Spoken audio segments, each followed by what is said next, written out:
چرا گفتی بیام اینجا؟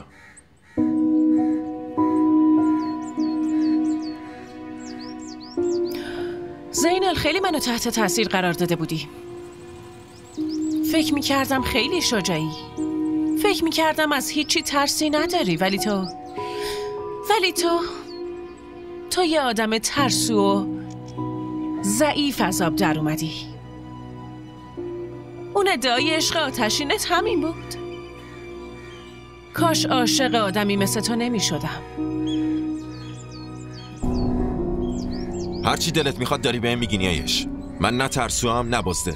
از حرفم هم کوتاه نمیام. الانم عاشق تو هم.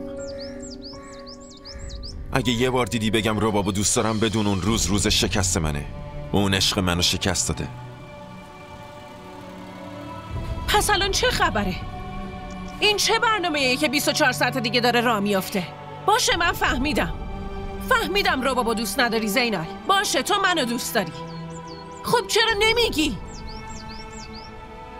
به کی بگم؟ با کی حرف بزنم؟ چی بگم؟ خانواده من خوشحالن، خانواده تو دارن آماده میشن یه وصلت سر بگیره. تو ساکتی، رباب ساکته. بعد من چطور میتونم شادی این آدم رو نابود کنم؟ من خیلی پیشرفته بودم نیایش. تو منو توی راه اشتباه انداختی. تو مقصد منو منحرف کردی. خودت هم باید درستش کنی. از الان 24 ساعت وقت داری به خانوادت بگی که ربابو نه، تو رو به عقد من درارن. چی؟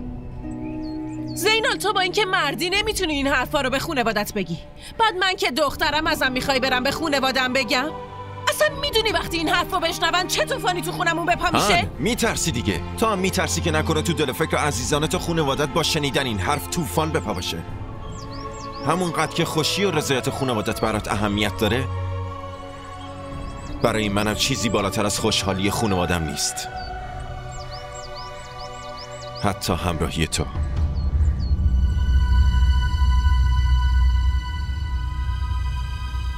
پس باشه زینال، منم به یه آدم ترسو و ضعیفی مثل تو هیچ علاقه ای ندارم. کسی که درو باشه. نه، من ترسو ضعیف نیستم، نیازی به درویی هم ندارم، ولی اجازه نمیدم با بلایی که تو سرم آوردی عزتمو از دست بدم. خوبم گوشاتو باز کن ببین چی میگم.